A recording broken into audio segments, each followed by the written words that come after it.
सादर प्रणाम। मैं हूं हिमांशु द्विवेदी और हमारी खास पेशकश चर्चा में आपका स्वागत है। चर्चा में आज का हमारा विषय है एंटीलिया केस, खुलती पड़तें चौंकाते खुलासे। संदर्भ कोई बताने की जरूरत नहीं है, लेकिन अफसोस की बात यह है कि इस समय महाराष्ट्र न केवल देश में बल्कि दुनिया में बड़ा नाम कमा रहा है। जिस महाराष्ट्र को छत्रपति शिवाजी के गौरव के साथ जोड़ा जाता था, जहां पर एक से एक महान संत हुए, जहां की प्रतिभाओं ने पूरे देश और दुनिया को चमत्कृत किया, वो महाराष्ट्र इस समय सुर्खियों में है। लेकिन एक कहावत थी कि बदनाम होंगे तो क्या नाम ना होगा, शायद इसे चरितार्थ करने का इस समय वहां पे माहौल बना हुआ है। महाराष्ट्र दो कारणों से बड़ा चर्चा में है। पहला कारण कोरोना के संदर्भ में जिस तरीके से महामारी वहां पे बिगड़े स्वरूप में, उसको लेकर लोग सवाल उठा रहे हैं। और दूसरा जो विषय है वो उद्धव ठाकरे के नेतृत्व में महाअघाड़ी सरकार पर लग रहे आरोपों का सिलसिला है। और सरकार का तौर तरीका भी अपना ऐसा है कि कोई विषय पुराना हो पाए तो सरकार अपनी तरफ से भी कोई मौका नहीं छोड़ती उसे चर्चा में बनाए रखने का। हमने अफसोस जाहिर किया था 3-4 दिन पहले कि हमें इस विषय पर चर्चा करनी है, पर कुछ और विषय आए हुए हैं इसलिए हम चर्चा नहीं कर पा रहे। लेकिन महाराष्ट्र सरकार ने कोशिश की कि विषय पुराना ना हो पाए। आज उन्होंने फिर मौका दिया है। एंटीलिया केस के संदर्भ में, एंटीलिया अर्थात इस देश के सबसे बड़े उद्योगपति, सबसे धनी आदमी मुकेश अंबानी का निवास स्थान, जिसके बाहर एक जिलेटिन से भरी हुई छड़ें के साथ एक गाड़ी बरामद हुई थी, और तब से लेके मामला सिलसिला चल रहा है। पहले उस साजिश में पुलिस अधिकारी शामिल आए, उसके बाद मुंबई के पुलिस कमिश्नर रहे परमवीर सिंह ने बाकायदा सनसनीखेज आरोप लगाए कि पूरे के पूरे तंत्र में मंत्रियों की जबरदस्त किस्म की भागीदारी है। परमवीर सिंह ने आरोप लगाया कि गृह मंत्री ने अधीनस्थ अधिकारियों को वसूली के संदर्भ में निर्देश दिए। परमवीर सिंह के आरोपों के सिलसिले में पहले सुप्रीम कोर्ट में दरवाजा खटखटाया गया। आखिर में मुंबई उच्च न्यायालय में मुख्य न्यायाधीश के नेतृत्व में 2 सदस्यीय पीठ ने जांच के आदेश कर दिए कि सीबीआई के द्वारा इन आरोपों की जांच कराई जाए। जांच के आदेश का नतीजा यह हुआ कि अनिल देशमुख, जो सम्मानीय गृह मंत्री थे महाराष्ट्र में, उन्हें पद से इस्तीफा देना पड़ा। पर महाराष्ट्र सरकार को और अनिल देशमुख को, दोनों को हाई कोर्ट का यह आदेश नहीं भाया। उन्होंने सुप्रीम कोर्ट का दरवाजा खटखटाया। 2 बड़े वकील सरकार और अनिल देशमुख की तरफ से प्रस्तुत हुए। महाराष्ट्र सरकार की ओर से अभिषेक मनु सिंह भी उपस्थित हुए, तो वहीं अनिल देशमुख की ओर से कपिल सिब्बल ने पैरवी की। लेकिन दोनों ही दिग्गज वकीलों की दलीलें काम नहीं आई, और सर्वोच्च न्यायालय ने यह कहते हुए कि हमें लोगों के भरोसे को बनाए रखना है, इसलिए निष्पक्ष जांच जरूरी है, इस जांच को बने रहने के निर्देश दे दिए। लेकिन इसके साथ में जो कुछ भी सिलसिला निकलता आ रहा है, सचिन वाजे जो इसका महत्वपूर्ण किरदार है, कल उसे अदालत में पेश किया गया था। उसकी तरफ से एक लिखित पत्र जो है अदालत में दाखिल किया गया है, जिसमें परमवीर सिंह के आरोपों की तो पुष्टि हुई ही, साथ साथ एक और नए मंत्री का भी पदार्पण इस मामले में हो गया, जो वर्तमान में वहां के ट्रांसपोर्ट मंत्री हैं। उनके संदर्भ में भी वाजे ने कहा कि उन्होंने भी निर्देश दिया था कि 50 कंपनियों से 2-2 करोड़ रुपए के हिसाब से, यानी कुल जमा 100 करोड़ अनिल परब को भी चाहिए थे। ये आरोप लगाए गए। इन आरोपों की जद में हाईकोर्ट और सुप्रीम कोर्ट के आदेशों के संदर्भ में आज हम चर्चा करेंगे, समझने की कोशिश करेंगे कि क्या इस प्रकार के आरोप और इस प्रकार के निर्देशों से वाकई लोकतंत्र के संदर्भ में जनता के बीच में कुछ स्थापित होने जा रहा है, या कुल मिला के तंत्र तबाह होने जा रहा है। इस पर हम बात करेंगे। कई खास मेहमान इस चर्चा का हिस्सा बनने के लिए हमारे साथ जुड़ चुके हैं, उनसे आपका परिचय कराते हैं और चर्चा के सिलसिले को आगे भी बढ़ाते हैं। लेकिन उससे पहले समय है आज के विचार सूत्र का। तो हमारा आज का विचार सूत्र कौटिल्य का दिया हुआ है। कौटिल्य के जो किताब है उसमें से हमें एक श्लोक मिला है जो ये कहता है कि आप ही शक्त्या गुज्जनतु पातुम खे पितृणाम मातु प्रछन्न भावनाम युक्तानाम चरताम गति। अर्थात आकाश में उड़ते विचरते पक्षियों की गति को समझना संभव है, किंतु राजकाज में नियुक्त व्यक्ति के मन में छिपे भावों को जान पाना संभव नहीं है।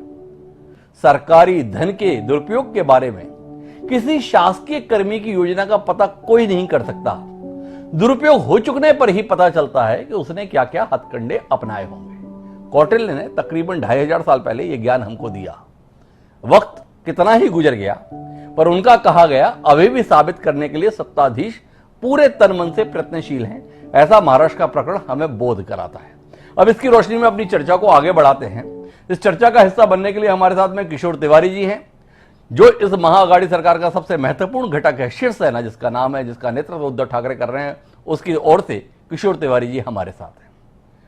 हमारे साथ ब्रजमोहन श्रीवास्तव जी हैं, दूसरे महत्वपूर्ण घटक जिनके ऊपर इस सरकार को बनाए रखने की जिम्मेदारी है एनसीपी, उसकी तरफ से ब्रजमोहन जी हमारे साथ हैं, जिन्होंने सरकार को हिला देने के लिए पूरे प्रयत्न कर रखे हैं। ऐसी भारतीय जनता पार्टी की प्रवक्ता देवयानी खानखोजे जी हमारे साथ में हैं।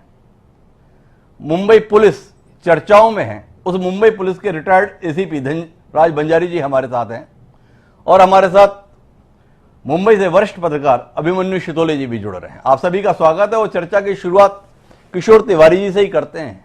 किशोर जी, बाल ठाकरे की विरासत को सहेजी शिवसेना किन आरोपों की जद में है, और इस प्रकार के गंभीर आरोपों के बीच आपके कृत्य, आपके तरीके किस और ले जाना चाह रहे हैं, इसे समझ पाने में देश थोड़ा नाकाम हो रहा है। आपके पास अवसर है कि आप थोड़ा समझाएं कि आखिर इन आरोपों के संदर्भ में जिस तरीके से भी आप निपटने की कोशिश कर रहे हैं उससे साबित क्या कर रहे हैं, थोड़ा रोशनी डालेंगे।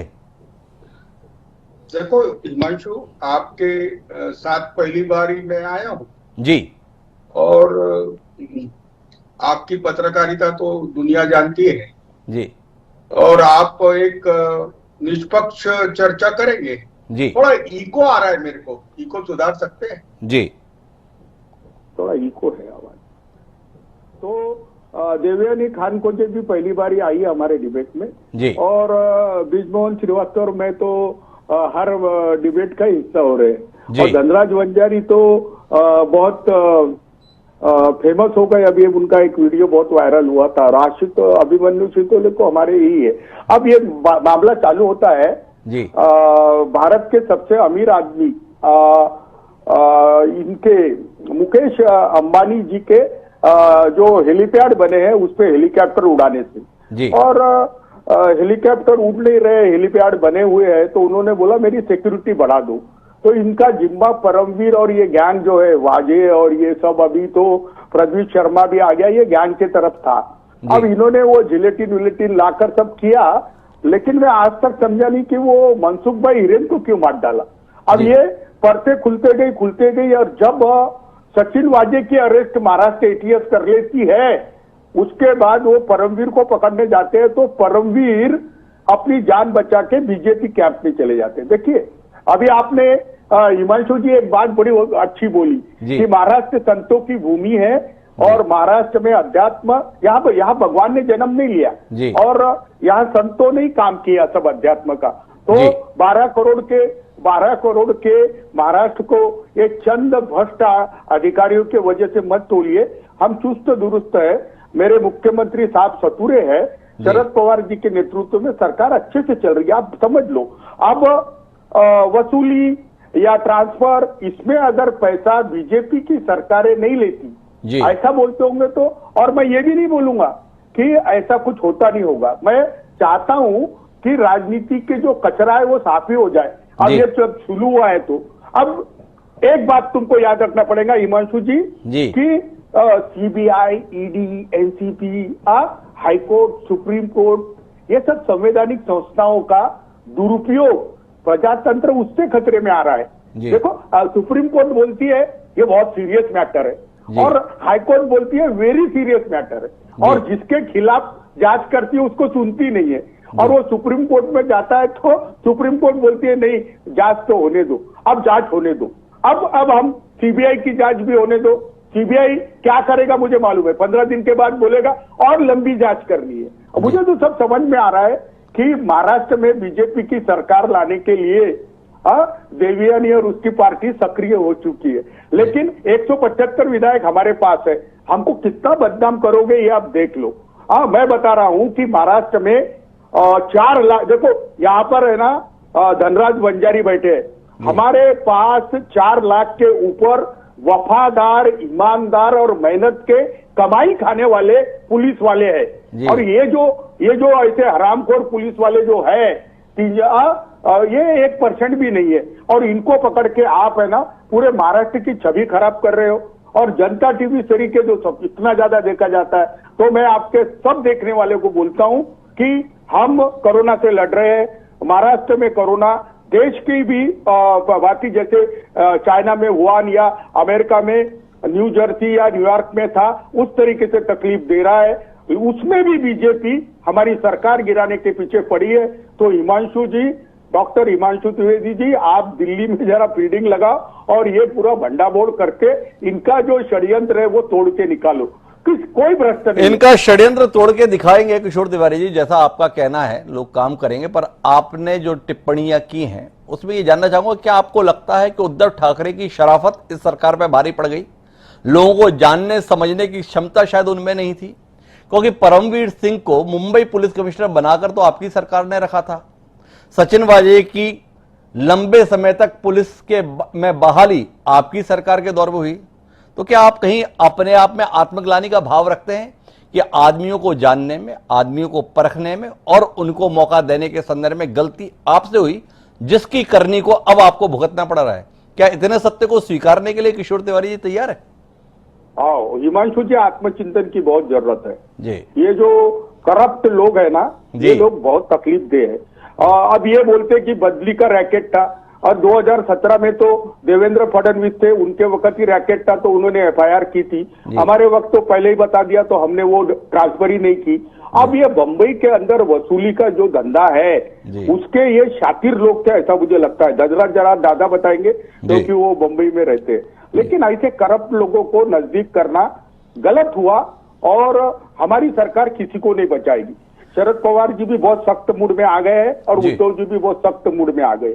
मैं बता रहा हूं, एनसीपी अगर पाक साफ है, सॉरी एनआईए पाक साफ है और सीबीआई ये होम मिनिस्ट्री या पंतप्रधान के इशारों पे नहीं चलती है तो वो दूध का दूध और पानी का पानी कर देगी। इससे साफ सुथरी बात मैं तुम्हारे चैनल पे क्या करूं? इससे ज्यादा साफ सुथरी बात क्या करें? आत्मचिंतन की स्वीकार रोकती कर दी है किशोर तिवारी जी ने। वो कहना आत्मचिंतन करना चाहिए, करप्ट लोगों से दूर रहना चाहिए। सख्त मूड में उद्धव ठाकरे, सख्त मूड में जो है शरद पवार हैं। तो हमारे साथ में ब्रजमोहन श्रीवास्तव जी हैं, आपसे जानना चाहते हैं ब्रजमोहन जी, कौन सी शक्ति है शरद पवार जी के अंदर? वो तो पैरोकार बनकर बैठे हुए थे सम्माननीय गृह मंत्री जी के लिए, जब तक कि हाईकोर्ट ने ही आदेश न दे दिया सीबीआई की जांच के संदर्भ में। शक्ति का अगर मूड था, आरोप लगने के साथ में ही ये कार्रवाई हो जाती। कुल मिलाकर एनसीपी से जुड़े हुए मंत्रियों पर ही आरोप लग रहे हैं और आरोप शिवसेना का ही पूर्व सैनिक जो वर्तमान में पुलिस अधिकारी है और निलंबित पुलिस अधिकारी है उसके द्वारा लगाए जा रहे हैं। कुछ दृष्टि डालेंगे ब्रजमोहन जी? देखिए, अभी आपने आदर्श वाक्य के रूप में आपने चाणक्य के बारे में, चाणक्य जी के एक उसको दृष्टांत को बताया है जी। मैं वहीं से कहना चाहता हूं कि परमवीर सिंह जिस समय उनको कमिश्नर बनाया गया था जी, उस समय वो एक बेहतर अधिकारी थे, इससे कोई इनकार नहीं करता, क्योंकि जो अच्छे अधिकारियों का चयन, जो भी सरकार आती है वो अच्छे अधिकारियों का चयन ही करती है जी। अब हालात क्या हुए, किन हालात में वो इस स्थिति तक पहुंचे, इसकी तो जांच अभी चल रही है, वो जांच होगी। अभी हुआ क्या है इसमें? परमवीर सिंह जी को जब ये समझ में आया कि अब इस पूरी जांच में एनआईए की एंट्री के बाद मुझे भारत सरकार के शरण में बैठना पड़ेगा, तो उन्होंने एक मुद्दा बनाया। वो मुद्दा क्या था? आपको याद होगा कि एक आदिवासी सांसद जो 7 बार चुने गए थे, उन्होंने मुंबई के एक होटल में आत्महत्या की। आत्महत्या जब वो करते हैं तो उन्होंने 16 पेज का एक अपना सुसाइड नोट लिखा। उस सुसाइड नोट में उन्होंने दादरा नागर हवेली के जो प्रशासक हैं प्रफुल्ल भाई खेड़ा जी, उनके बारे में, वहां के कलेक्टर के बारे में और वहां के एसपी के बारे में और बीजेपी के दीगर नेताओं के बारे में उन्होंने बहुत कुछ लिखा उसमें। और उन्होंने उसमें ये बताया कि इनकी प्रताड़ना के कारण मैं ये सुसाइड कर रहा हूं।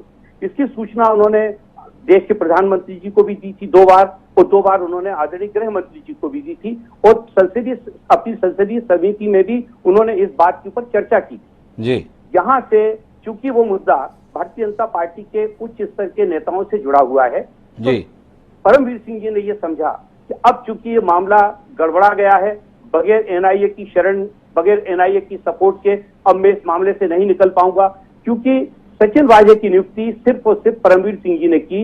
वहां के जो एडिशनल ज्वाइंट पुलिस कमिश्नर थे, उन्होंने इस बात का विरोध भी किया। उसकी नोटशीट उपलब्ध है सरकार के पास, उसमें उन्होंने बहुत स्पष्ट रूप से बोला था कि इसकी नियुक्ति नहीं होना चाहिए। लेकिन सीपी ने अपने अधिकारों का उपयोग करते हुए उनको सरपास किया और ये उनको निर्देशित किया कि आप ये ऑर्डर निकालिए।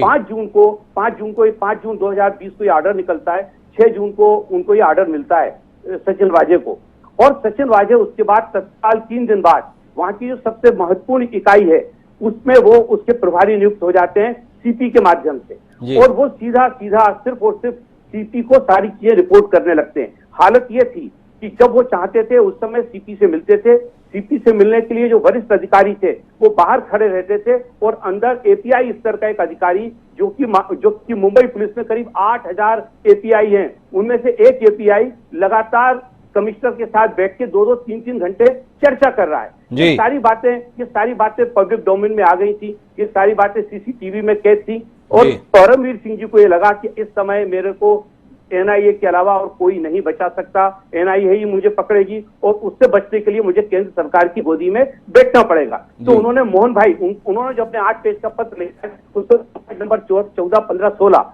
उसमें उन्होंने मोहन भाई डेलकर की मृत्यु से संबंधित अपनी बात रखी है। अगर वो करप्शन की बात कर रहे थे तो उस पत्र में मोहन भाई डेलकर का मुद्दा ही नहीं आना चाहिए था, लेकिन चूंकि वो भारतीय जनता पार्टी का संरक्षण प्राप्त करना चाहते थे इसलिए उन्होंने उस मुद्दे को लिया। अब जहां तक बात आ रही है कि जो उन्होंने जिन अधिकारियों को उन्होंने अपने लेटर में कोट किया ये कहते हुए कि संजय पाटिल और राजू भुजबल, इन दोनों ने भी इस बात को कंफर्म किया। वो लोग राजू भुजबल 21 तारीख को और संजय पाटिल 22 तारीख को अपना स्टेटमेंट रिकॉर्ड करा चुके। उन्होंने परसों एनआईए में भी इस बात की पुष्टि की है कि हमारी इस ढंग की कोई चर्चा नहीं हुई थी इनसे, इन्होंने परमवीर सिंह जी ने हमको मिसकोट किया है, ये ऑन रिकॉर्ड उन्होंने दे दिया है। अब जहां तक बात एनआईए की है, देखिए एनआईए भारत सरकार की एक इकाई है, वो भारत सरकार के कहने पे काम कर रही है। एक आदमी जो पुलिस की कस्टडी में है उसके पास 2 ही ऑप्शन होते हैं, या तो वो कन्फेस करे, आप पे आरोप लगा है, आप आरोप नहीं लगा सकते, ये कानून है देश का, और अगर आपको कोई बात कहनी थी तो उसके पहले कहनी थी। 5 जून को वो अपॉइंट होते हैं, वो अपने लेटर में लिख रहे हैं सचिन वाजे जी कि मेरे को गृह मंत्री जी ने कहा कि 2 करोड़ रुपए देना पड़ेंगे। 5 जून को वो अपॉइंट हो जाते हैं, और आज उनको याद आ रहा है जब वो एनआईए की कस्टडी में, पुलिस की कस्टडी में दिया गया बयान कोर्ट में माना ही नहीं जाता और हम उस पर चर्चा कर रहे हैं। तो मेरा आपसे कहना यह है कि ये मुद्दा गंभीर है, इससे कोई इनकार नहीं कर सकता, और इस पे खाली हमारी सरकार को नहीं, हर सरकार के पूरे हिंदुस्तान की हर सरकार को इस मुद्दे पे चिंतन करना चाहिए। जैसे कि उत्तराखंड में हुआ था, उत्तराखंड के जो तत्कालीन मुख्यमंत्री थे त्रिवेंद्र सिंह रावत जी, उन पे करप्शन का आरोप लगा, हाईकोर्ट में मामला गया, हाईकोर्ट ने जांच करने के बाद अपने ऑर्डर में यह लिखा कि इनके सेविंग अकाउंट में भ्रष्टाचार का पैसा जमा हुआ है और इनके खिलाफ सीबीआई को जांच करना चाहिए। तो भारतीय जनता पार्टी के किसी नेता ने उनसे यह नहीं कहा कि आपको इस्तीफा देना चाहिए। उन्होंने कब इस्तीफा दिया? जब वहां के विधायक उनके पीछे पड़ गए। 6 महीने तक हाई कोर्ट के इस आदेश के उपरांत भी वो प्रदेश के मुख्यमंत्री बने रहे। यही हाल येदियुरप्पा साहब के साथ हुआ। जिस दिन हाई कोर्ट ने ये ऑर्डर किया है अनिल देशमुख जी के खिलाफ, उसी दिन एक ऑर्डर सुप्रीम कोर्ट से भी हुआ है येदियुरप्पा जी के लिए, जिसमें कि सुप्रीम कोर्ट ने उनको एक मोहलत दे दी है। तो जिस आदमी के खिलाफ केस चल रहा था, भारतीय जनता पार्टी को कभी याद नहीं आया कि इस मुख्यमंत्री से हम कहें कि भैया आप अपने पद से इस्तीफा दे दो। तो ये जो टोटल जो एक पिक्चर है ये देश के सामने आना चाहिए। और चूंकि एनआईए इसमें जांच कर रही है, सीबीआई इसमें जांच कर रही है, महाराष्ट्र सरकार हर तरह का सहयोग करेगी। एक दूसरा, महाराष्ट्र में हमारी जो सरकार है वो 3 पार्टियों की सरकार जरूर है, लेकिन तीनों का सोच एक जैसा है, तीनों की कार्य करने की शैली एक जैसी है, और तीनों राजनीतिक दल वहां पर आम आदमी की जनता के हित के लिए पूरी तौर से कटिबद्ध होकर काम कर रहे हैं। ये मैं आपके माध्यम से सारे लोगों को ब्रजमोहन जी ने काफी लंबी चौड़ी तरीके से अपनी तकरीर दी, और ब्रजमोहन जी का यह कहना है कि जिस बयान को अदालत में माना नहीं जाता है हम उस पर बात कर रहे हैं। बात तो इसलिए कर रहे हैं कि आप तो किसी भी बात पर यकीन मत करिए, लेकिन हाईकोर्ट और सुप्रीम कोर्ट इन बयानों, इन आरोपों के आधार पर फैसले दे रहा है। उसके फैसले के आधार पर आपका मंत्री इस्तीफा दे रहा है। इसके बाद भी ब्रजमोहन जी आपकी शिकायत इस संदर्भ में कि हम बात क्यों कर रहे हैं, तो हमारी आपसे शिकायत है कि अदालत के फैसले के बाद में आपके नेता इस्तीफा क्यों दे रहे हैं। आप त्रिवेंद्र सिंह रावत का उदाहरण देना चाहते हैं, आप येदियुरप्पा जी का उदाहरण देना चाहते हैं, तो फिर कौन सी मजबूरी हो गई थी जिसके कारण से शरद पवार जी के पहले समर्थन मिलने के बावजूद भी आपके सम्मानीय गृह मंत्री को पद से इस्तीफा देना पड़ा। थोड़ा समझना चाहते हैं कौन सी नैतिकता की आग अंदर से जली जिसके अंतर्गत लगा कि रोशनी पूरे चमन में फैला दी जाए और इसलिए इस्तीफे के माध्यम से ये रोशनी पूरे मुल्क को दिखा दी जाए। थोड़ा ब्रजमोहन जी रोशनी डालेंगे? हाँ हिमांशु जी, मैं अपनी बात कहने के पहले आपसे एक प्रश्न करता हूँ। ये त्रिवेंद्र सिंह रावत और येदियुरप्पा जी की बात आपको मालूम है या नहीं? येदियुरप्पा जी के संदर्भ में तो स्थगित किया, लेकिन त्रिवेंद्र सिंह रावत के संदर्भ में आपके दावे की मैं पुष्टि नहीं करता। तो मुझे आप जैसे वरिष्ठ पत्रकार को अगर जानकारी नहीं है तो आप 26 अक्टूबर का उत्तराखंड हाईकोर्ट का ऑर्डर देख लीजिए, जिसमें उनको ये कहा गया है कि आपके सेविंग अकाउंट के अंदर पैसा जमा हुआ है और आपने भ्रष्टाचार किया और इसकी जांच और भी गहरी होनी चाहिए, इसलिए सीबीआई इसकी जांच करे। ये ऑर्डर ये हाईकोर्ट का ऑर्डर है उत्तराखंड का, मैं गलत कोट नहीं कर रहा हूं। अगर इन लोगों ने ये बेशर्मी ठानी हुई है कि ये कायदे और कानूनों का उल्लंघन करेंगे और ये मानेंगे कि ये देश से ऊपर है, तो मैं सोचता हूं कि अनिल देशमुख जी ने एक बहुत उदाहरण पेश किया कि हाई कोर्ट ने जो भी आदेश किया, क्या होगा क्या नहीं होगा ये बात की बात है, लेकिन उन्होंने हाई कोर्ट के आदेश का सम्मान करते हुए तत्काल अपना इस्तीफा दिया। अब आप कहते हैं उसके पहले इस्तीफा क्यों नहीं दिया? उसके पहले इस्तीफा नहीं दिया कि भारतीय जनता पार्टी यदि मांग करेगी किसी इस्तीफे की तो क्या हम उनकी मांग पर अपने लोगों से इस्तीफा दिलवाएंगे? देवेंद्र फडणवीस साहब ने गलत बयानबाजी की थी नागपुर के अंदर। उन्होंने ये कहा था कि 15 तारीख को वाजे की मुलाकात हुई है देवेंद्र फडणवीस अनिल देशमुख के साथ। अनिल देशमुख जी ने अपना पूरा रिकॉर्ड जब जनता के सामने रखा तो पवार साहब ने कहा कि बिल्कुल ठीक बात है, 15 तारीख को अनिल देशमुख की कोई मुलाकात वाजे से नहीं हुई है और देवेंद्र फडणवीस जी ने गलत आरोप लगाया है। तो देवेंद्र फडणवीस जी के गलत आरोप का कंट्राडिक्शन पवार साहब ने किया था और पवार साहब ने यह भी कहा था कि इस मामले में मुख्यमंत्री जी को तय करना है कि किसको, अनिल देशमुख जी को उनको अपने मंत्रिमंडल में रखना है या नहीं रखना, क्योंकि अधिकार क्षेत्र मुख्यमंत्री का है। हमारी पार्टी की तरफ से हमने ये कहा था कि हम लोगों को पूरा विश्वास है अनिल देशमुख जी इस मामले में पाक साफ हैं, उन पे किसी प्रकार का आरोप जो लग रहा है इससे हम लोग सहमत नहीं है और आज भी हम इस बात को इस बात से सहमत नहीं है। ये ब्रजमोहन जी का कहना, उनका कहना है कि भाजपा के लोगों ने इस्तीफा नहीं दिया, हमारे नेता ने तो नैतिकता के आधार पर इस्तीफा दिया क्योंकि हाईकोर्ट ने ऐसा आदेश दिया। देवयानी जी, खान खोजे जी हमारे साथ में हैं। भारतीय जनता पार्टी ने महाराष्ट्र में यह बवाल लाया हुआ है। देवेंद्र फडणवीस जो इसी शिवसेना के साथ 5 साल तक मुख्यमंत्री रहे, उन्होंने इस समय शिवसेना की रात की नींद और दिन का चैन हराम किया हुआ है। लेकिन ब्रजमोहन जी को लगता है कि सारी एजेंसियां इनकी हैं। किशोर तिवारी जी बोल ही रहे हैं एनआईए, सीबीआई, ईडी, वीडी क्या है, दिल्ली में क्या कुछ हो रहा है इसका पता करके हम उन्हें दें। तो देवयानी जी, आपसे जानने में दिलचस्पी है कि महाराष्ट्र को बदनाम करने में, महाराष्ट्र की वर्तमान महाअघाड़ी सरकार जो जनहित में इतना बेहतर काम कर रही है उसको अपदस्थ करने के लिए ही क्या ये प्रपंच भाजपा के द्वारा रचा हुआ है? ब्रजमोहन जी बता रहे हैं गलत आरोप लगाए थे देवेंद्र फडणवीस जी ने, शरद पवार जी ने उनका बाकायदा खंडन किया। सारे मुद्दे आपके सामने हैं। देवयानी जी, थोड़ा आपकी तरफ से पक्ष आए ताकि हमारे 2 जिम्मेदार साथी जिनको लग रहा है सब साजिशें दिल्ली के इशारे पर चल रही हैं, रोशनी आए। हिमांशु जी, किशोर तिवारी जी ने, ब्रजमोहन जी ने बहुत अच्छी कहानी सुनाई हमको जी। मेरा सिर्फ एक ही सवाल है इन दोनों से जी कि सचिन वजे ने मैजिस्ट्रेट के सामने वो बयान दिया है जी, तो उस बयान को आप विड्रॉ नहीं कि अनिल परब ने उस चिट्ठी में वजे ने कहा है कि अनिल परब ने वजे से कहा कि सैफी बुरहानी ट्रस्ट की कंप्लेंट पर ध्यान दो जी, उस ट्रस्ट की इंक्वायरी को बंद करो जी और उनकी ट्रस्टी से बात करके 50 करोड़ रुपए की डिमांड करो। उन्होंने ये भी कहा कि 50 कंपनियों से 2-2 करोड़ रुपया इकट्ठा करो जी। उन्होंने ये भी कहा कि बीएमसी के जितने भी फ्रॉडुलेंट कॉन्ट्रैक्टर्स है उनके अगेंस्ट इंक्वायरी चालू करो सो दैट उनसे वो पैसे की वसूली कर सके। अनिल देशमुख जी ने कहा कि 1600 बार है पब से, रेस्टोरेंट से, उनसे पैसा कलेक्ट करो, 100 करोड़ रुपया मेरे को लाके दो जी। सचिन वजे जी का नियुक्ति कब हुई थी? सचिन वजे की नियुक्ति शिवसेना की सरकार, जब शिवसेना की और एनसीपी कांग्रेस की सरकार जब आई 2019 में, उसके बाद उनकी नियुक्ति हो गई। 2017 में जब उद्धव साहब ने, शिवसेना ने, देवेंद्र फडणवीस जब उस समय मुख्यमंत्री थे, उनसे कहा कि हम सचिन वजे को लेना चाहते वापस 16 साल के सस्पेंशन के बाद जी। देवेंद्र जी ने तत्कालीन उस समय के जो एडवोकेट जनरल थे उनसे बात की। उन्होंने बोला कि ये हाईकोर्ट सस्पेंशन है, कोर्ट सस्पेंशन है, इसको आप नहीं वापस ले सकते।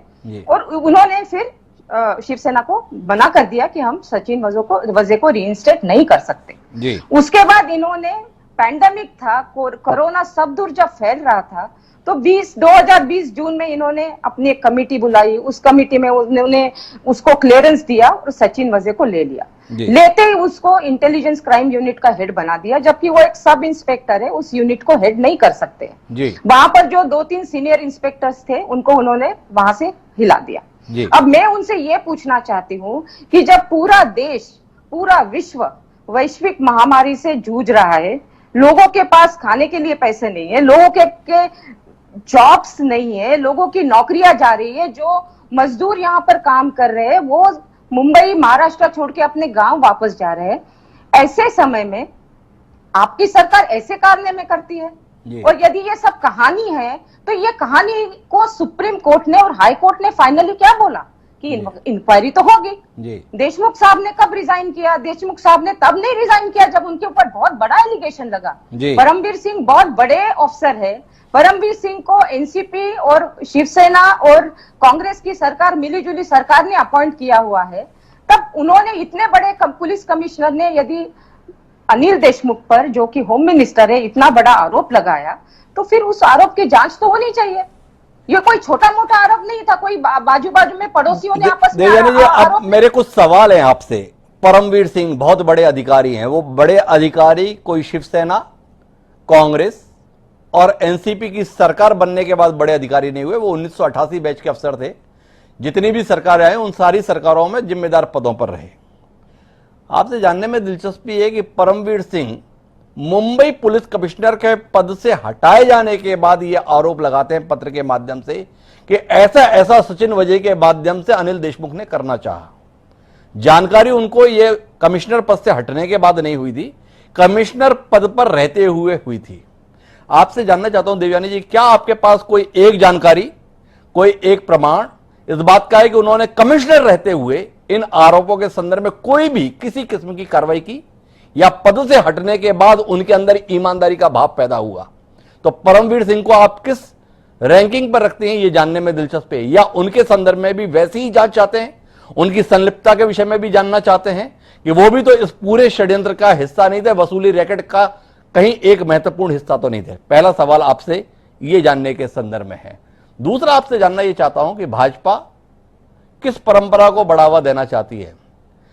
कल कोई एसपी, कोई पुलिस कमिश्नर किसी जिले से हटाया जाएगा और वो अधिकारी ये आरोप लगा दे कि यहां का प्रभारी मंत्री मुझसे वसूली चाहता था, मैंने नहीं किया इसलिए मुझे हटा दिया गया, तो क्या उसकी सीबीआई जांच, एनआईए जांच का सिलसिला शुरू होगा? तो यह सिलसिला तो पूरे देश में शुरू हो जाए। जिस अधिकारी को भी हटाया जाए वो एक चिट्ठी केवल लिखे कि मेरे खिलाफ इसलिए कार्रवाई हुई है क्योंकि मैं बड़ी ईमानदारी से काम कर रहा था और ये ऐसे आरोप लगा रहे थे। क्या आपको नहीं लगता है कि हम पूरे तंत्र को तहस नहस करने की दिशा में आगे बढ़ चले? दो सवाल आपसे।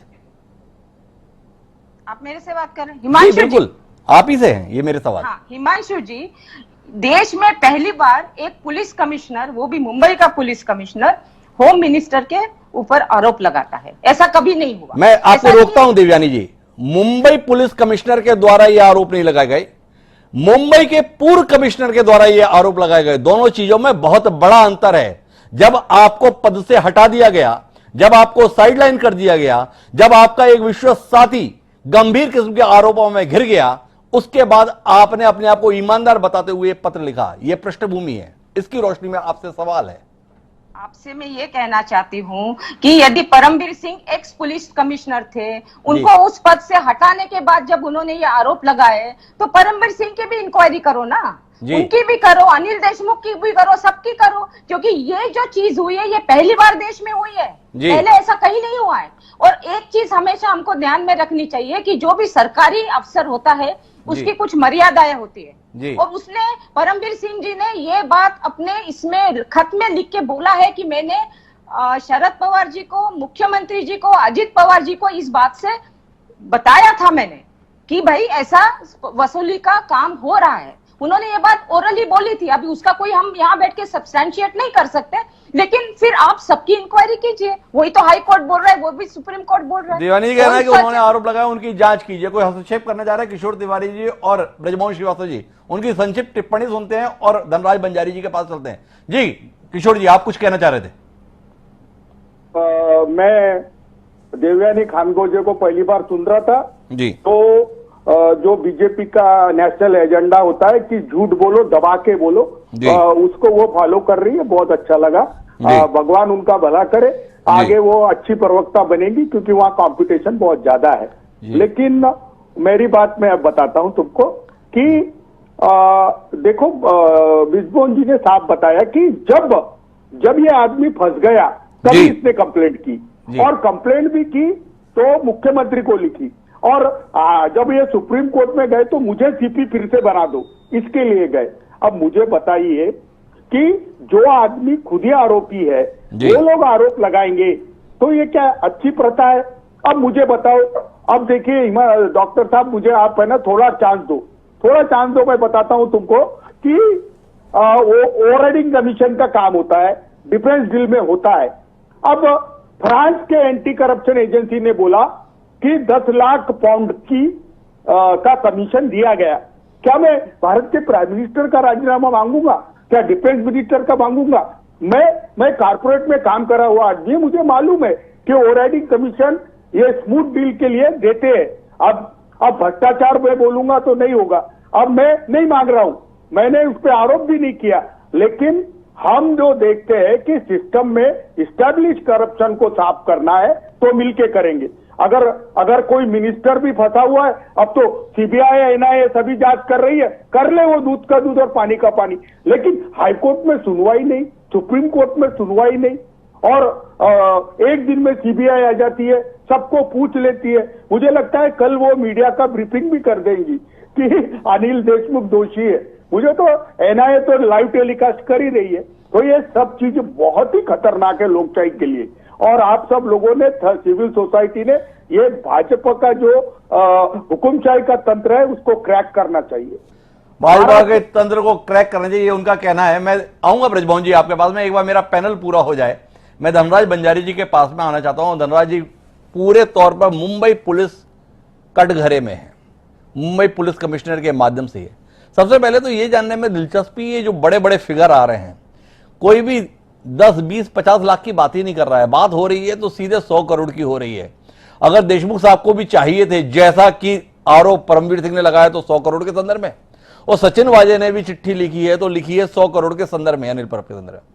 आपसे जानना चाहता हूं कि क्या मुंबई पुलिस के अंदर ऐसा तंत्र वाकई है जिसमें इतनी संभावनाएं हैं जैसे आंकड़े आ रहे हैं? सबसे पहले जानने में तो मेरी दिलचस्पी इसी बात की है, लोग 2 जून की रोटी का इंतजाम नहीं कर पाते हैं, और मुंबई से खबरें सन के आ रही हैं कि लोग अपेक्षा 1 महीने में 100-100 करोड़ की कर रहे हैं। थोड़ा रोशनी डालें ना, आप तो उस तंत्र का हिस्सा रहे हैं। अरे साहब, नहीं, इतने बड़े बड़े आंकड़े तो मेरे भी बदन पर रोंगटे खड़े करने वाले हैं। मैं भी 35 साल इस शहर में मुंबई पुलिस में नौकरी कर चुका हूँ, लेकिन ऐसे बड़े आंकड़े हमने कभी सुने ही नहीं। और सारा पैनल आज का है, मैच्योर पैनल है, और ये अगर आंकड़े टूक रखते हैं तो ये समझ लीजिए कि जन्नत की हकीकत सभी जानते हैं गालिब, दिल के बहलने को ख्याल अच्छा है। इसमें पार्टी फंडिंग नाम का एक बड़ा माहौल जो है वो रोल प्ले कर रहा है। ये भी कहीं दूर नहीं, जहां तक आपने आंकड़े की पूछा, वैसे आंकड़े की सब्सटेंशियल एविडेंस आज तक कोई नहीं है हिमांशु जी। हिमांशु, मैं आपको तथ्यों के आधार पे कह दूं कि जब परमवीर सिंह उनका तबादला होने के बाद सुप्रीम कोर्ट गया और उन्होंने एलिगेशन किया, सुप्रीम कोर्ट ने एक ऑब्जर्वेशन नोट की, जो ऑब्जर्वेशन बड़ी काम आई बाद में। वो ऑब्जर्वेशन ये थी कि ये मामला बड़ा गंभीर है। बाद में परमवीर सिंह जब हाईकोर्ट आए तो हाईकोर्ट ने परमवीर सिंह जी की बड़ी सुताई की कि आप बॉम्बे के चीफ एसएचओ है होम मिनिस्ट्री की मैनुअल के तहत, और चीफ एसएचओ होने के कारण अगर आपको कोई कॉग्निजेबल ऑफेंस रिपोर्ट होता है तो that was your duty to register FIR. वो आपने क्यों नहीं की, उसका कोई जवाब दे नहीं पाए। दूसरी एक एडवोकेट जयश्री पाटिल, उसने कहा कि मैंने जाके पुलिस स्टेशन में एफआईआर दर्ज कराने की कोशिश की, लेकिन मलबार हिल पुलिस स्टेशन सुना नहीं। तो हाईकोर्ट ने उसको भी पूछा कि जब पुलिस ने एफआईआर नहीं ली तो आप 156 के तहत कहा मजिस्ट्रेट के पास जाकर तहकीकात क्यों नहीं डिमांड की? वो भी वहां झूठी पड़ गई। और इसलिए बड़े ध्यान से अब सुनने की बात है कि बंबई हाई कोर्ट ने तफ्तीश के आदेश नहीं दिए, जांच के दिए। इंक्वायरी और इन्वेस्टिगेशन में हमें यहाँ फर्क समझ लेना होगा।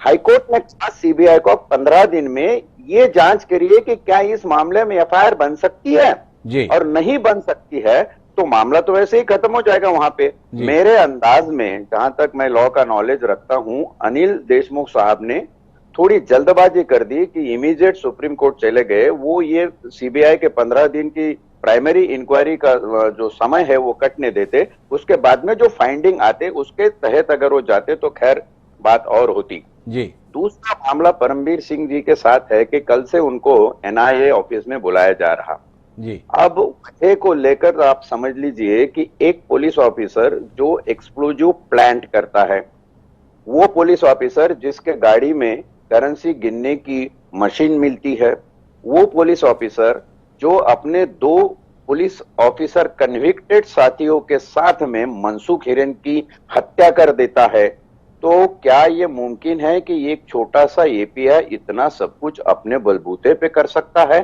खोजने की बात यह है कि उसका गॉडफादर कौन था, और परमवीर सिंह साहब का अपने सिग्नेचर से लेटर इशू किया हुआ है कि ये API, pi, senior pi, ACP, DCP, additional CP, joint CP, किसी को नहीं, सिर्फ मुझे सीपी को रिपोर्ट करेगा।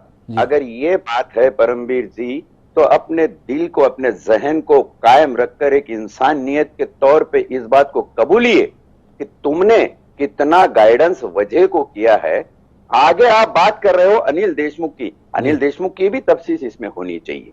ये बंबई पुलिस के नाम खराब होने का सिलसिला है, लेकिन मैं बंबई पुलिस की सराहना करते हुए ये कहूंगा, मेरी बात से तिवारी जी तूक रखेंगे जी, ये वही बंबई पुलिस है जिसने अपने खुद के कमिश्नर आर.एस. शर्मा और ज्वाइंट कमिश्नर श्रीधर वगल को तेलगी के मामले के अंदर अरेस्ट किया था जी। तो पुलिस को कोई आंच नहीं आने वाली, उनके नाम पे, उनके डिग्निटी पे जो लोग कालिक पूछने की कोशिश कर रहे हैं वो बिल्कुल नहीं होगा। बंबई पुलिस एक कॉन्स्टिट्यूशन के अंदर बसी हुई आस्थापना है और ये बरकरार रहेगी, जब भी वक्त आएगा ये सब करेगी। अब आखिरी पॉइंट मेरा सुन लीजिए कि एनआईए की इंक्वायरी में ये सब चल रहा है जी। तो एनआईए, आप कोई भी तफ्तीश करने वाली यंत्रणा से ये पूछ लीजिए कि अगर एक आरोपी इतने सारे संगीन अपराध करता है और वो किसी एक ही आदमी को रिपोर्ट करता है, तो क्या उसके ऊपर आपको शक की सुई नहीं जाती जी? आप परमवीर सिंह को अरेस्ट क्यों नहीं कर रहे हो जी? यही परमवीर सिंह है जिन्होंने बीजेपी की कहने पर अजीत पवार को एंटी करप्शन के चीफ होने के कारण क्लीन चिट दे दी थी और सुबह 5 बजे दोनों चले गए थे फडणवीस साहब और पवार साहब मंत्रालय में कोश्यारी साहब से मिलने, सरकार का गठन करने। ये जो बात यहाँ पे चल रही है, घूम फिर के मामला ये है कि सारे पॉलिटिशियंस ये आस्था पड़ाव के 2-4 लोगों को क्रिमिनलाइज कर लेते हैं, और ये पॉलिटिकल क्रिमिनलाइजेशन सिस्टम का होता है। ये चंद 4, 5, 10 लोगों का ज्यादा होता है। 2 फिगर में भी ये आंकड़े नहीं जाएंगे। ये अभी प्रतीक शर्मा और नैनी जितने भी नाम आ रहे हैं ना, ये डबल आंकड़े में भी नहीं जाएंगे, लेकिन इनको वो सबक मिलना होगा।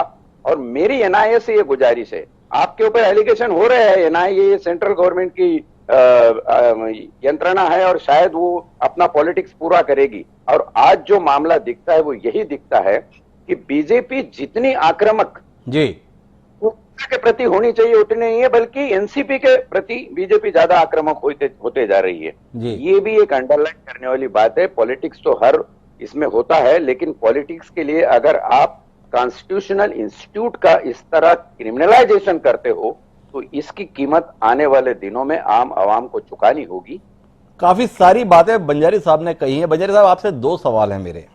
एक तो आपने मुंबई पुलिस के गौरव का बखान करते हुए उस घटना का उल्लेख किया जिसमें मुंबई पुलिस कमिश्नर को गिरफ्तार किया था मुंबई की पुलिस के द्वारा ही। हमारे यहाँ कहावत है कि इतिहास अपने आप को दोहराता है। क्या ऐसी कोई संभावना आने वाले समय में बतौर पूर्व पुलिस अधिकारी आप देख पा रहे हैं कि मुंबई में ऐसा कुछ दोहराने के हालात बन रहे हैं जिस प्रकार से आपने बातें भी रखी हैं? एक सवाल तो आपसे। दूसरा, जिस सवाल को मैंने देवयानी जी के साथ साझा किया था वो आपसे करना चाहता हूं कि इस सिलसिले को आप किस निगाह से देख रहे हैं प्रशासनिक व्यवस्था के लिहाज से, कि अगर कोई अधिकारी अपने पद से हटाया जाता है और सार्वजनिक रूप से यह माना जाता है कि वो पद उतना महत्वपूर्ण नहीं है जो दूसरे पद पे उसकी पदस्थापना की गई है, और उसके चलते वो अगर इस प्रकार के आरोप लगाए और उन पे जांचे बैठे, तो आने वाले समय में किसी जिले से किसी एसपी कलेक्टर का तबादला करना सरकार के लिए इतना आसान नहीं रहेगा। क्योंकि कोई भी कलेक्टर या एसपी हटाए जाने की स्थिति में कह सकता है सरकार ने मुझसे इतने की मांग की थी, मैंने पूरा नहीं किया, मैंने ऐसा नहीं किया, मुझे वापस जिले का कलेक्टर बनाया जाए, एसपी बनाया जाए। और हाईकोर्ट, सुप्रीम कोर्ट इसी प्रकार के आदेश देता रहे। कितना खतरनाक मान रहे हैं आप इस घटनाक्रम को, ये आपसे सवाल।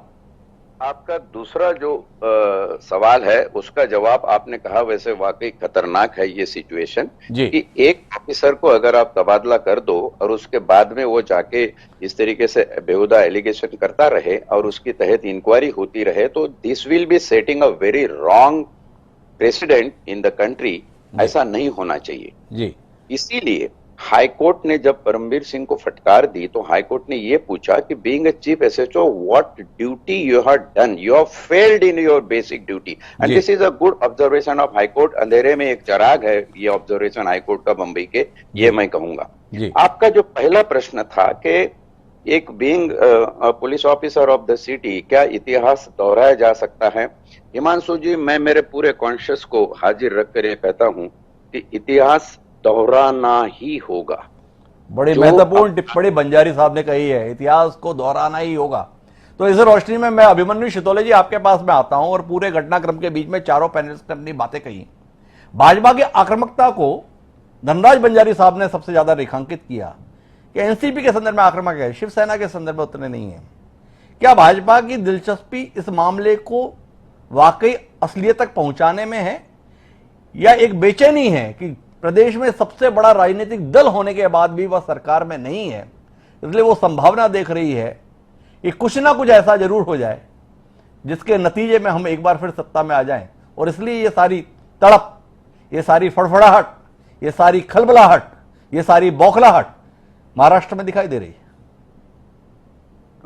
डॉक्टर साहब आप जो बात कह रहे हैं जी वो बहुत हद तक जायज है जी कि हम इस पूरे घटनाक्रम को नजदीक से देखते रहे हैं जी। ये घटनाक्रम जिस समय महाराष्ट्र की विधानसभा का बजट अधिवेशन चल रहा था जी, वहां से जी, और उस अधिवेशन में जो मौजूदा नेता प्रतिपक्ष हैं देवेंद्र फडणवीस जी, उनका पहला टारगेट तो शिवसेना ही थी जी। क्योंकि सचिन वाझे 2004 में या 2008 में शिवसेना में शामिल हो गए थे जी। तो जाहिर तौर पर जब सचिन वाझे की सीडीआर रिपोर्ट का जिक्र देवेंद्र फडणवीस जी ने विधानसभा में किया और जो मरहूम मनसुख हिरेन जो है उनकी पत्नी के आरोप को विधानसभा में पढ़ के सुनाया, तो हमको लगा कि एक बड़ा जो सबूत है वो शिवसेना के खिलाफ जो बीजेपी के हाथ में लग गया और बीजेपी जो है शिवसेना को टारगेट करेगी जी। लेकिन ये मामला इतनी तेजी से शिवसेना से टर्न होके एनसीपी की तरफ चला गया और अब पूरा घटनाक्रम ऐसा लग रहा है कि रॉन्ग बॉक्स से शिवसेना पूरी तरह बाहर हो गई है और सारा घटनाक्रम एनसीपी के इर्द गिर्द ही जाके केंद्रित हो रहा है। तो अब उसी बीच में खबरें आती हैं कि शरद पवार और अमित शाह जी की गुजरात के गांधीनगर में किसी बड़े उद्योगपति के कॉर्पोरेट गेस्ट हाउस में मुलाकात हो गई है और सेटिंग हो गई है और उसके बाद में सारा घटनाक्रम घूमने लगता है।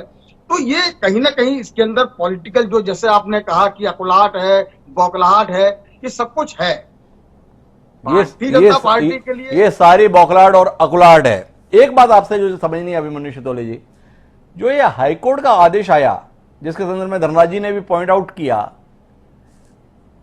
अनिल देशमुख का सुप्रीम कोर्ट में जाना तो एक बार फिर भी समझ में आता है कि उनका मंत्री पद चला गया तो उनके पास में और कोई विकल्प नहीं है, वो तुरंत दौड़ जाएं। पर महाराष्ट्र सरकार इतनी हड़बड़ाहट में क्यों है? नहीं, महाराष्ट्र सरकार की हड़बड़ाहट नहीं है। इस चीज को बहुत बारीकी से समझने की चीज है कि महाराष्ट्र सरकार ने जो सुप्रीम कोर्ट में अपील दायर की थी उसका जो लाइन थी वो ये थी कि ये फेडरल सिस्टम के लिए खतरनाक है।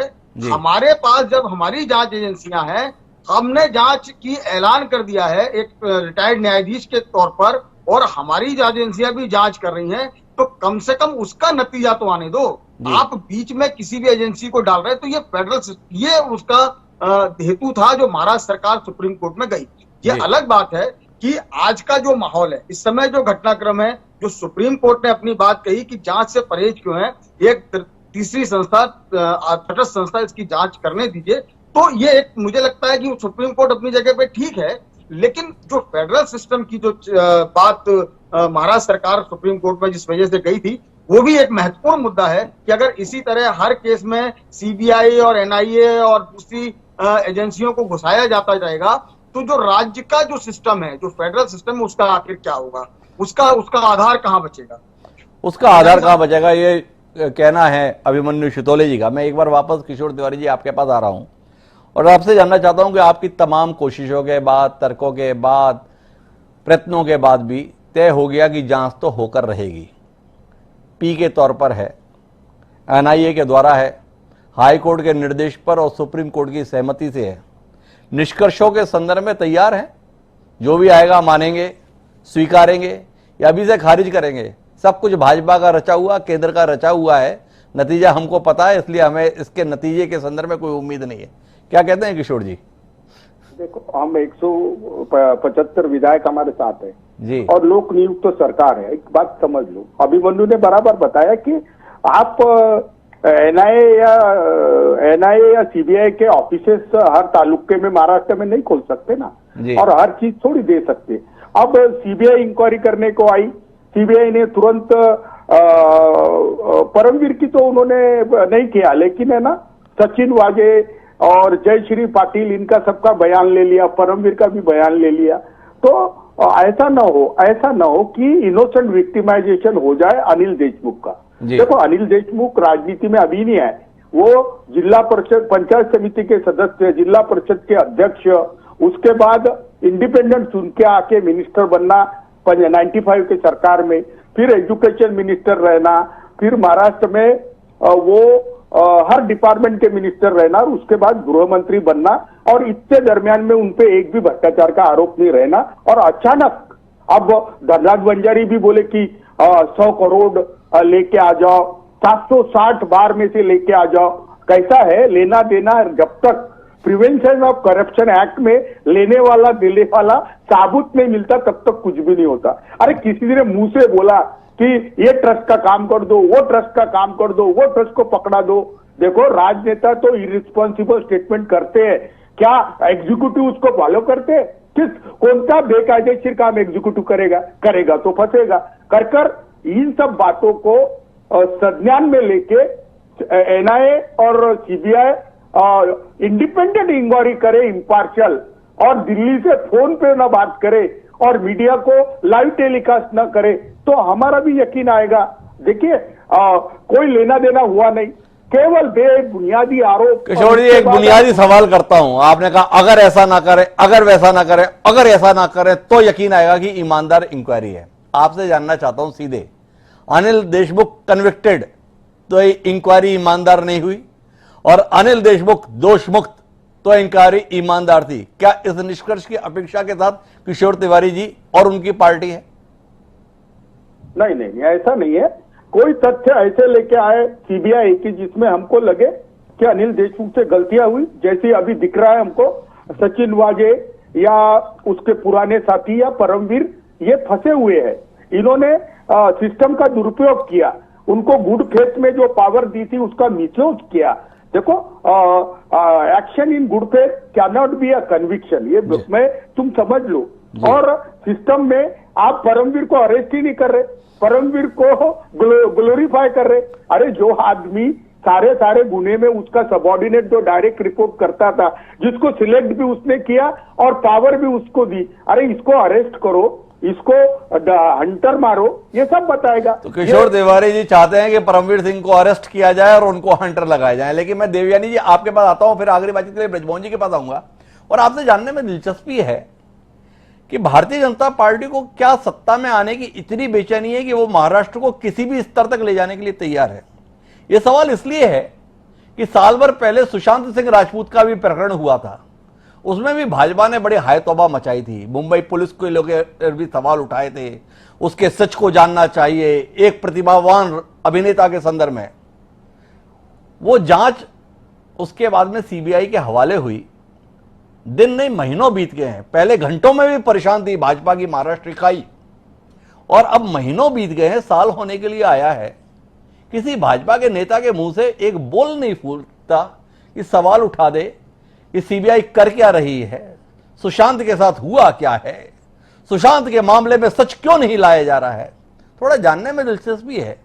क्या भाजपा की महाराष्ट्र इकाई को सत्ता में आने के संदर्भ में इतनी ज्यादा तड़प है कि उसके लिए राज्य का सम्मान और स्थान कोई मायने नहीं रखता है? ये जहन में सवाल आता है, शायद आप इस सवाल का कोई समाधान दे पाए देवयानी जी। हिमांशु जी, सबसे पहले हम अभी सचिन वजे की बात कर रहे हैं, हम लोग सुशांत सिंह के मर्डर की बात नहीं कर रहे, तो हम डाइवर्ट नहीं करेंगे आपके टॉपिक को। We will discuss only. नहीं, ये डाइवर्ट नहीं है, भाजपा जो कुछ कर रही है उसको लेकर सवाल है जहन में, तो वो सवाल आपसे साझा कर लिया। ये आपकी मंशा पे है, आपकी मर्जी पर है, आप इसका उत्तर देना चाहे नहीं देना चाहे, इसके संदर्भ में आप अधिकार संपन्न है। अलग था वो, उसमें उसने सुसाइड किया था, वो केस अलग था। सचिन वजे ने अपने लिखित बयान में बोला है कि जब उनको रीइंस्टेट किया गया तब शरद पवार जी उसके खिलाफ थे और वो चाहते थे कि सचिन वजे को रीइंस्टेट नहीं किया जाए। उस पर उन्होंने कहा कि अनिल देशमुख ने बोला कि मेरे को 2 करोड़ रुपया दो तो मैं शरद पवार जी को मना लूंगा। ये उसने लिखित बयान दिया हुआ है। अब इसकी इंक्वायरी क्यों करेगा, ये कोई छोटी बात है? एक होम मिनिस्टर और एक सब इंस्पेक्टर, इन दोनों के बीच में इतनी सारी कॉन्वर्सेशन क्यों हो रही है, ये सबसे बड़ा सवाल है। दूसरा सवाल ये है कि सचिन वजे को रीइंस्टेट करने की शिवसेना को इतनी जरूरत क्यों थी, इतनी क्यों जल्दी थी कि जब हमारे यहाँ कोविड फैल रहा था, लोगों को तकलीफें हो रही थी, हॉस्पिटल्स में बेड नहीं थे, आईसीयू बेड नहीं है, सिलेंडर नहीं है, ऑक्सीजन नहीं है, ये सब हो रहा था, उस वक्त रातों रात उन्होंने मीटिंग बुला के उसको रीइंस्टेट किया। तीसरी चीज, इस आदमी को जब रीइंस्टेट किया गया तब मैं ये नहीं कह रही हूँ कि परमवीर सिंह उन्होंने कोई गलती की है या नहीं की है, ये तो जांच अधिकारी बताएंगे, सुप्रीम कोर्ट, हाई कोर्ट, जो भी सीबीआई, एनआईए जो भी इंक्वायरी कर रहे हैं वो सब ये बात बताएंगे। लेकिन उन्होंने भी इन लोगों के आदेश के अनुसार ही ये काम किया हुआ है। हम लोग सब जानते हैं कि ब्यूरोक्रेसी पॉलिटिशियन के इशारों पर ही काम करती है। तो ये बेसिक सवाल हमारी ये है कि भाई ये जो सचिन वजे ने इतना 4 पेज का स्टेटमेंट दिया है कोर्ट के सामने, उसका इन्वेस्टिगेशन होना चाहिए या नहीं होना चाहिए, इसमें बीजेपी का सचिन वजे के लिखे हुए को बहुत महत्वपूर्ण मानती है भारतीय जनता पार्टी। धनराज बंजारी जी मेरे साथ में है, मुझे जाना तो ब्रजमोहन जी के पास था, लेकिन कुछ समय मेरे पास बाकी है। धनराज जी, आपसे जानना चाहता हूं, एक व्यक्ति जो हत्या के मामले में अभियुक्त है, एक व्यक्ति जिसके षड्यंत्रों की परतें हर रोज वैसे खुल रही हैं जैसे प्याज को छीलते जाते हैं, परत खत्म नहीं होती है, प्याज खत्म नहीं होती है, वैसे ही सचिन वजे के संदर्भ में परतें खत्म नहीं हो रही हैं। आप तो कानून के जानकार हैं, सेवानिवृत्त पुलिस अधिकारी हैं, एक अपराधी के बयानों के संदर्भ में और इस प्रकार के बयानों के संदर्भ में कितनी गंभीरता से लिया जाता है पुलिस के द्वारा, तंत्र के द्वारा, ये जानने में दिलचस्पी है। देखो जी, मामला बड़ा क्लियर है। इसका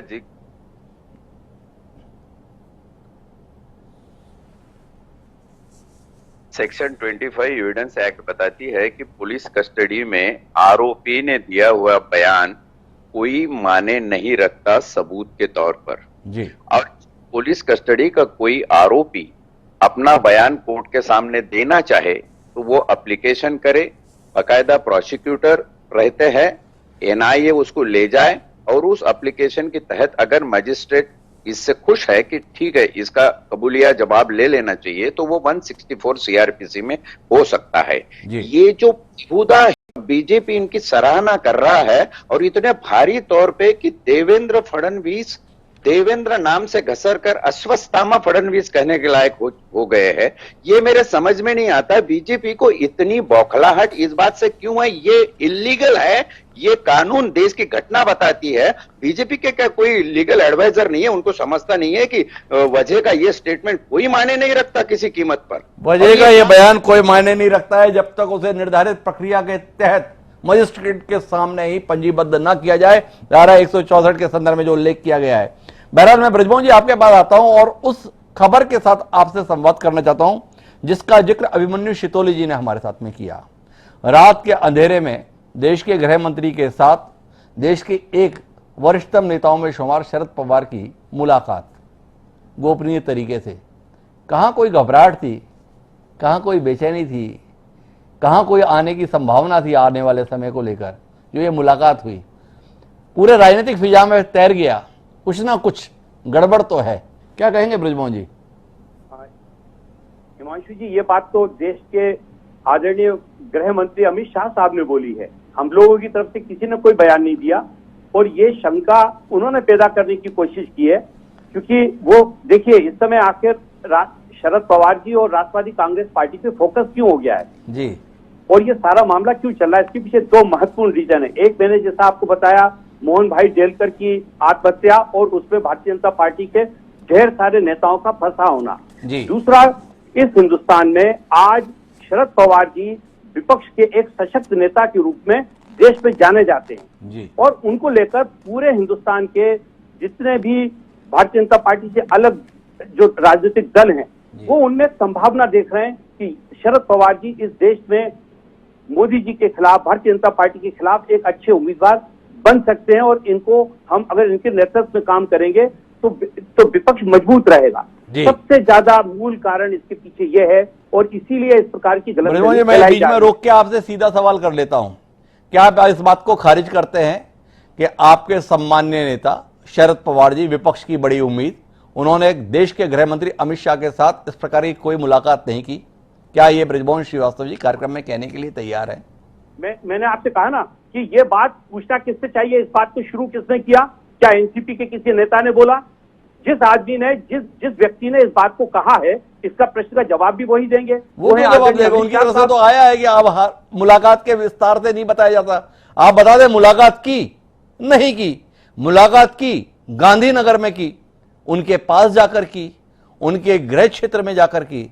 सवाल है, आप चाहें तो पूरी दमदारी से कह सकते हैं सब अफवाह है, जैसे आप बाकी चीजों के संदर्भ में कहते हैं, आप गोस्वामी जी के संदर्भ में बोलते हैं, अनिल परब जी के संदर्भ में बोलते हैं, इस मुलाकात के संदर्भ में सवाल आगे क्यों बढ़ा रहे हैं? अमित शाह साहब ने ये कहा क्या कि मेरी शरद पवार साहब से मुलाकात हुई? कहा क्या उन्होंने तो कहा ना कि मुलाकात के विषय में बताया नहीं जाता कि क्या बात हुई। मुलाकात हुई इसका तो इनकार नहीं किया उन्होंने, तो हामी भरी मुलाकात हुई। क्या बृजमोहन श्रीवास्तव जी इनकार कर रहे हैं? उन्होंने ये कहा कि सारी बातें सार्वजनिक नहीं की जाती। ये सारी बातें कौन सी हैं? इसका जवाब कौन देगा? जिसने शक पैदा किया, जिन्होंने इस प्रश्न को उठाया, जिन्होंने इस प्रश्न का जवाब दिया, हम लोगों की तरफ से तो हमने कोई बात नहीं की। तो बृजमोहन जी इस बात की पुष्टि नहीं कर रहे हैं कि मुलाकात हुई, लेकिन बृजमोहन श्रीवास्तव इस बात को भी कहने की स्थिति में नहीं है कि हमारे नेता ने अमित शाह के साथ कोई मुलाकात नहीं की। इस इंकार से बचने की वजह क्या हो सकती है, इसका पता तो बृजमोहन श्रीवास्तव जी को ही होगा। लेकिन कुल मिलाकर यह है कि अभी हमें कुछ समय इंतजार करना पड़ेगा। एंटीलिया केस में क्या हुआ ये तो पता नहीं, पर एंटीलिया केस के चलते महाराष्ट्र में क्या कुछ घट रहा है इसे जानने में, दिलचस्पी बनाए रखने में हर पक्ष अपना भरपूर योगदान दे रहा है। लेकिन अफसोस की बात यह है कि इस पूरे योगदान से बाकी हो कुछ नहीं रहा है, महाराष्ट्र का नाम खराब हो रहा है। महाराष्ट्र में जितने भी राजनीतिक दल हैं उन्हें इस बात पर विचार करना चाहिए, जो महाराष्ट्र राष्ट्र के गौरव का विषय रहता है वो इतना हास्य का विषय क्यों बनता जा रहा है। सम्मानित पैनलिस्ट साथ में हैं, विचार करें। जो लोग इसमें किरदार के तौर पर है वो भी विचार करें, और हमारे हिस्से में तो केवल इंतजार है सच के संदर्भ में, इस उम्मीद के साथ कि एक ना एक दिन सच सामने आएगा। और सभी मेहमानों का बहुत बहुत धन्यवाद हमारी इस चर्चा का हिस्सा बनने के लिए। समय है अब आज के शेर का। हमारा आज का शेर कहता है कि हुकूमत से एजाज अगर चाहते हो, एजाज मतलब चमत्कार, कि हुकूमत से एजाज अगर चाहते हो, अंधेरा है लेकिन लिखो रोशनी है। अशरफ मालवी ने सत्ता के संदर्भ में जो ये लिखा है इस पर विचार करने की जरूरत है। क्या वाकई हालात ऐसे हो गए हैं कि हमें अंधेरे को भी रोशनी कहकर ही बताना होगा? अगर ऐसा है तो ये बहुत खतरनाक है। आज के लिए इतना ही, कल फिर मिलते हैं नए विषय के साथ। मुझे दीजिए सादा प्रणाम।